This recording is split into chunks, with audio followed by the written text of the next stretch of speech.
Some strong storms swept through the area. Now at 4, a look at the damage and if we're in the clear. Plus a preliminary report, the new details in a shootout that killed Champaign police officer Chris Oberheim. Strong winds and rain ripped through central Illinois today. Some areas even seeing some damage. You see it here. This is actually from Taylorville. You can see this very large tree. It's blocking a road. And the storms, well, they might not be quite finished yet. You can see some rain here on the radar right now. So let's get over to WAND Casey Rigner. Casey, what are we looking like for the rest of the evening? And WAND will continue to track these storms for you. If you want an alert to your phone when a watch or a warning is issued, just download the WAND weather app. We have some breaking news coming in at 4. New information was just released surrounding that deadly shootout in Champaign that killed fallen officer Chris Oberheim. It also left his partner wounded. And WAND's Karen Ice are going over all this right now and some graphic new information to share. Karen, thank you. Very tragic. This information comes just a day after Officer Oberheim was laid to rest. Thousands came out to pay their respects and pay tribute to the fallen hero. Officer Oberheim, you gave the ultimate sacrifice. May you rest in eternal peace. You will forever be remembered as a dedicated and decorated true American hero. You answered the call and gave us your all. And that was just part of the final call, the end of watch call for fallen Officer Oberheim. It details the legacy that he left behind. The call was written by a Champaign County dispatcher. Minda Beasley said writing it hit close to home. She has 4 kids. She's married to a Champaign deputy. I put it together and it was tough, but yeah, I just kept hearing his voice.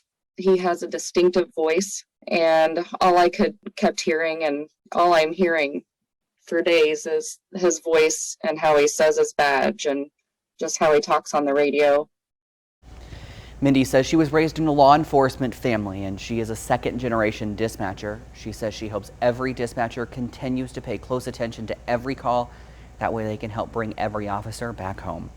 For more information on the life and the legacy of Officer Oberheim, make sure to go to our website. It's WANDTV.com. There you can find a special 6 p.m. newscast dedicated to honoring Officer Oberheim. Some new details now. Investigators in San Jose, California are still trying to figure out what started a mass shooting at a rail yard yesterday. Officials say Sam Cassidy, a VTA employee, opened fire at the Santa Clara Valley Transit Police. Police arrived in moments, but 9 people had already been shot. One day after the massacre, people in San Jose honored the workers who never came home. Adrian, Alex, Jose, Lars, Michael, Paul, Tapchati, and Timothy. We are strong. We support each other. We're a family. Investigators say Cassidy fired at least 39 shots during his rampage. They found 3 handguns so far, which appear to be legal. The sheriff says the high-capacity magazines Cassidy had are illegal in California. Cassidy died by suicide. New at 4, tightening up cybersecurity, the Biden administration is ordering the U.S. pipeline operators to conduct a cybersecurity assessment. This comes after a ransomware attack sparked gas shortages across the nation earlier this month. Operators must report any cyber incidents to the federal government, and someone must always be ready to work with authorities in the event another attack might happen. Senate Republicans have introduced their counteroffer to President Biden's nearly $2 trillion infrastructure plan. The new GOP proposal comes with a $1 trillion price tag over 8 years. Spending would be mainly focused on bridges, roads, and transit systems.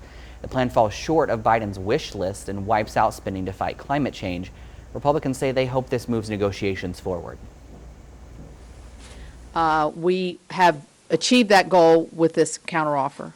But we've also, I think, done something that has stayed true to what our beliefs are when we very first started this endeavor, and that is sticking to core physical infrastructure.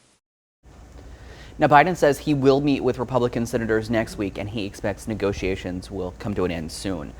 Airport recovery is taking off. Passenger travel at the Abraham Lincoln Capitol Airport has been on the rise in recent months. Now more flights are on the way.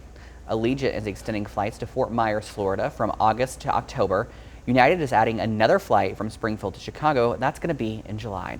The job market is improving slightly. The Labor Department says 406,000 of you filed for unemployment for the first time last week. Still well above the norm before the pandemic, but they're the closest to pre-pandemic levels that we've seen. Nearly 16 million people are getting benefits under all programs. Some new information just coming in. A hair discrimination bill is headed to Governor Pritzker's desk. Under the bill, school districts would no longer be able to have dress codes that apply to hairstyles associated with race. That's things like locks and twists. It would be for both public and private schools. It passed the House with an 89-22 vote. Playing it safe, coming up, which states are doing the best job of keeping people safe during the pandemic. And it's Talk Back Thursday. We're coming up on Memorial Day weekend. What are your big plans for the 3-day weekend?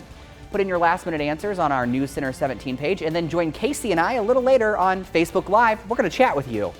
But first, WAND News and Papa Murphy's have teamed up for you to win a family pack from Papa Murphy's. Go to our website. You're going to enter the code word at the bottom of your screen, thin crust. One person will be selected to win 2 large topping pizzas, a side, and a soda. We're going to announce that winner tomorrow at 4, then watch again next Thursday for another chance to win. It's safe. Wallet Hub has released new rankings on the safest states during the pandemic. Illinois is not doing so well.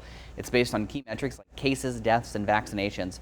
Vermont was named the safest, Hawaii, California following that up, along the least safe southern states like West Virginia, Florida, and Georgia.